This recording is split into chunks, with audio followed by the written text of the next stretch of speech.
GM, everybody. Welcome back to your bi-weekly vibe check. This is FraxCheck for 2024, and I'm your host, Capital K, and I will be taking you straight to the source of truth via checking the chain. But before we do that, please make sure you smash that subscribe and like button. And also, first things first, Happy New Year. This is 2024, and there's going to be many exciting things for Frax coming on this year and pretty much right away in Q1.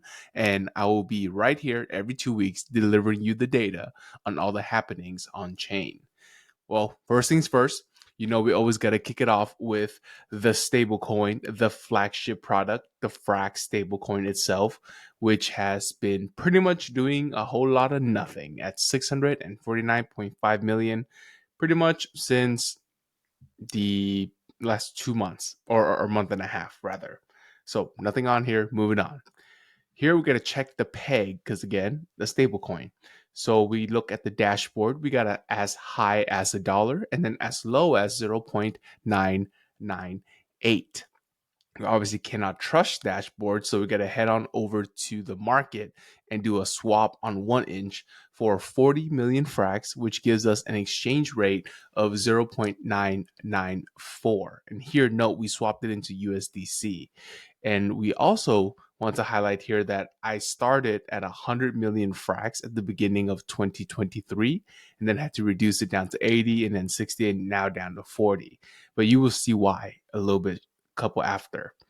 And here we have the TVL of the Frax BP at 84.4 million. And again, I also address why that has dropped over the last 2 weeks or so. Oh, but one thing I forgot to mention, I called this episode New Year, New Coin. And as the name suggests, we got something new brewing, and I will deliver that to you a little bit shortly. Now, let's continue on with the Frax stablecoin balance sheet. We had some minor movements, not too much. It was effectively a 5.7 million drop in our equity, and then I'm sorry, a 5.7 million drop in our assets, and a 1.5 million drop in our liabilities. So therefore, for it to balance, we had a drop of about 5.3 million on our equity side. Frankly, not the greatest because we want to see our equity as high as possible, and that, well, frankly, improves the collateralized ratio, and you'll see how that has dropped on the very next slide. Here, we calculate the collateral ratio by taking the total assets, which is 799 million, subtract the lock liquidity of 118 million, gives you a treasury asset of 681 million, and then you divide that by the Frax supply, 719 million, gives you a collateral ratio of 94.7, which is actually 70 bips lower than what we had 2 weeks ago. So starting 2024, this is the high water mark for now, 94.7. Moving on, we have our liquidity as a service product. Here, this is the Frax Base Pool.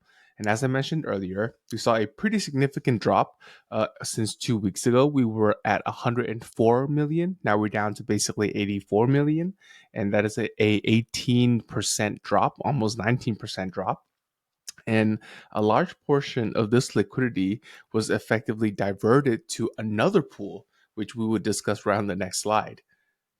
And that is the PYUSD pool.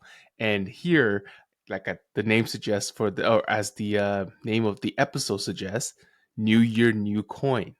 And here, the PYUSD liquidity pool is larger than the Frax base pool. Very important note here. This is the Frax PYUSD, not Frax base pool PYUSD. This, I would rather say, is an effort to kind of distance ourselves, or rather reduce the reliance on USDC.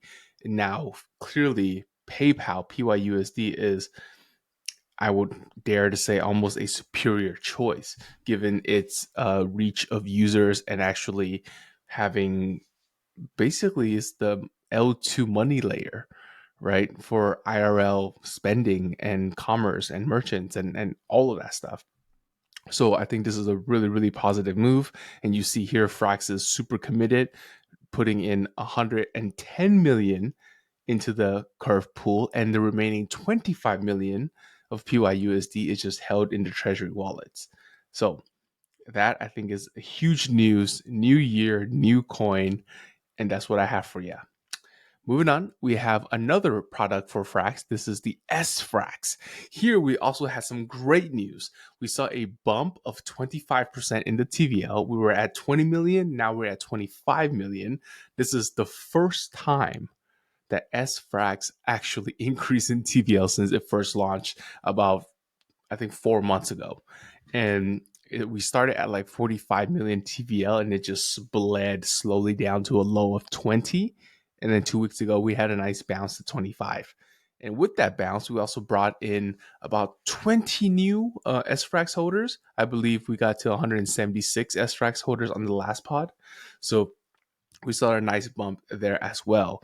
But meanwhile, all of this is happening. The APY is still solidly at 5.4%. Gotta love to see that. Moving on, we have another stablecoin, except this one is, I think, the crowd favorite.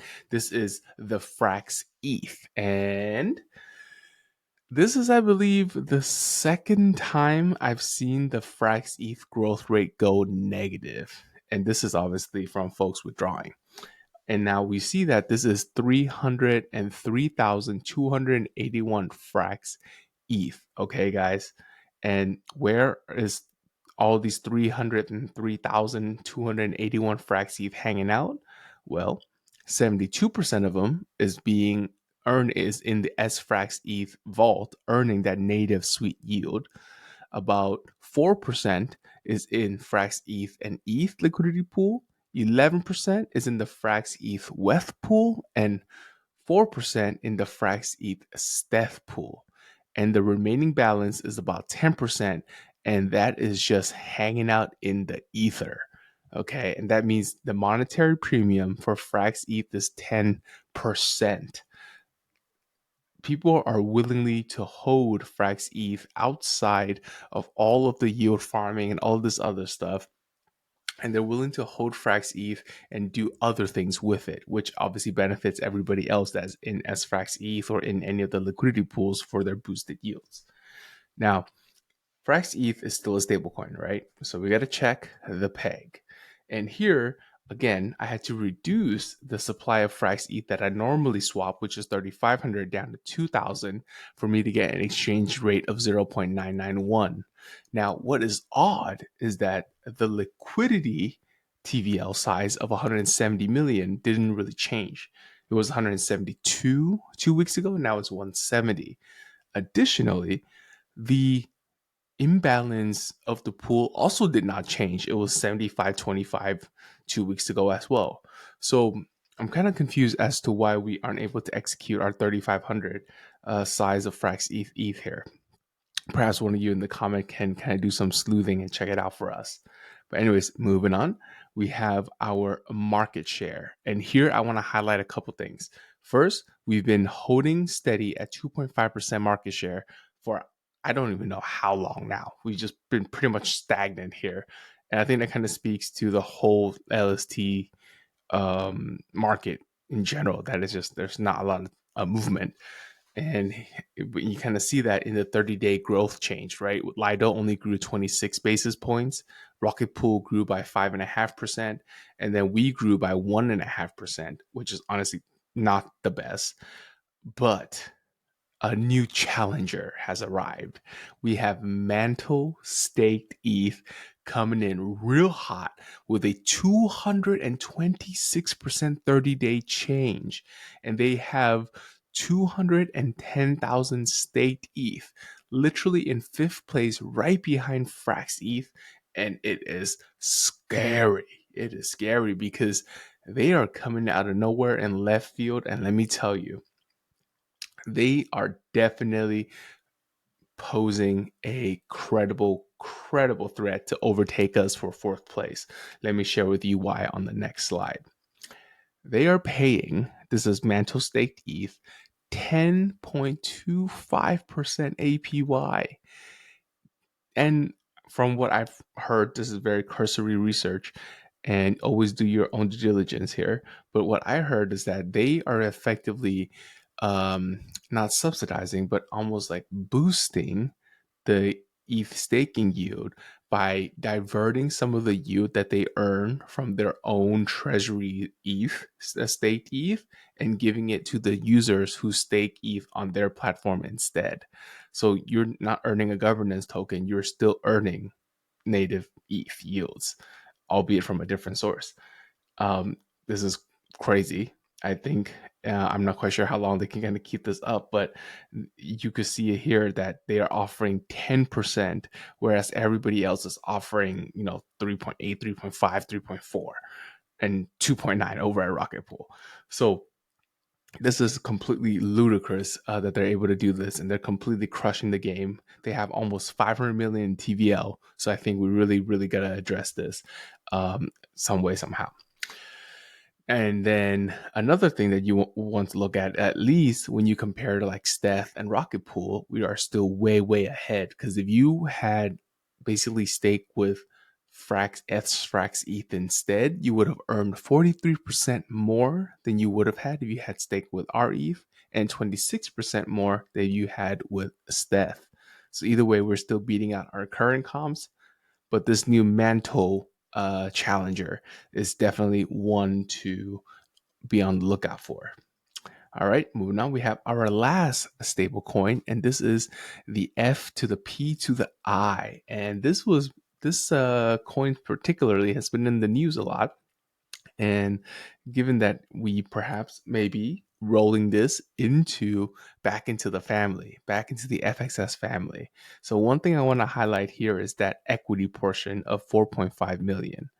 When this gets rolled back into, well, the FXS Frax treasury, that 4.5 million should theoretically go to the FXS treasury, which would bump up the collateral ratio. And I did some quick dirty math, and that comes out to be almost about like 70 bips on the collateral ratio. Like, that's a lot because we're at 95%.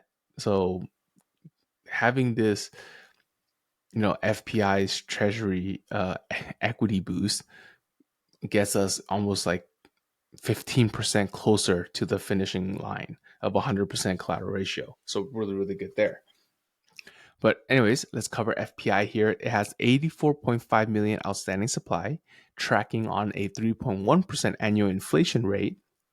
And there is $92.9 million in the treasury to facilitate and earn enough yield to get that 3.1%. And clearly it is, because it's actually over pegged by 0.01%. Very nice to see. Moving on, we have the FraxLend product. And here I want to report really good news. FraxLend hit a new all-time high record of 294 million in TVL, and also a high of 79 million in borrowed amount. So this is the new highest amount that has ever been borrowed from FraxLend. And as you can see, the other highest time was right before the I'm sorry, that was not that was right after the crash from the USDC circle, so people were kind of leveraging up then too. And then on terms of collateral value, we've been pretty much tapering around here at that 200 million level anyways. So that's what we have so far for the FraxLend. Moving on, we have the last leg of the DeFi Trinity, and that is the Frax Swap at $66 million in TVL. It facilitated $20 million of volume in January. That is 30% in the first 10 days of the month that it has already facilitated. And where was the most, or what is the most popular trading pair? Well, it is none other than FXS and Frax. We traded $16.8 million worth of FXS and Frax over the last 7 days. And frankly, this is healthy because during the bear market, or the deep bear, we saw this number get down as low as 3 million in volume. So that was quite interesting to see how it just bled all the way down there. And now we'll get to my favorite part of the presentation. It is the profitability portion. This is the show me the money slides. So let's dive in. First, we take a look at FraxLend. So with the increase in collateral value and desire to borrow, we were able to increase our FraxLend AMO by 6 million Frax. So meaning we just let out 6 million more. And then how much revenue did all the FraxLend AMO generate? Well, in January, so far in 10 days, we generated $124,000. Okay. I mean, give or take 2 weeks. So in 2 weeks, we generated $124,000, gives us a $62,000 weekly average. And if you wanted to give that a run rate, right, that gives us a run rate of almost 3.2 million annual revenue from Frax freaking Lend. Let's go, right? Let's go. We built the product, and not only did we make a sick product, we managed to earn a massive yield from this product as well too. So 3.2 million annual run rate for a FraxLend product that the team had built. Phenomenal, phenomenal. Additionally, we don't just earn revenue from providing, from letting out Frax. We also earn it from liquidations. Yes, as unfortunate as it is, we do earn revenue from liquidation. And for January, we've earned 8.4K. So, which is quite good because the market has been fairly choppy. So, everybody out there has been staying safe and doing good. So, we're happy to see that. And we only managed to pull in 8.4K for January so far. So, keep on staying safe and be out there. Moving on, we have the FPI monthly revenue. And this is noteworthy because, again, once this kind of rolls into Frax, or if it rolls into Frax, then now Frax gets to kind of put that 45K as its top line revenue for, or rather its profit for running FPI. And then anything of that accrual would obviously go into the equity basket, which would then be counted towards the collateral ratio. So very good to see. And FPI has been slowly and steadily increasing into positive revenue ever since, I want to say, almost November or December of last year. So very recently that we finally got back into the black. So that is FPI. Lastly, we have frxETH, and here is also a large revenue driver for Frax. In January's, the estimated rate for the month will be about $135,000. And how did I get that? Well, I took the 24.6 ETH that we earn per day across obviously all the validators, multiply that by 365 days, then multiply that by an 8% fee share, which is what Frax gets, and then divide that by 12 months, gives us a 60 ETH per month earning, multiplied by current prices, gives us 135,000 American dollars for the Frax ETH product and for the Frax ETH product line. So that is $135,000 annualized, gives us about $1.6 million run rate. So that is it for this FraxCheck, folks.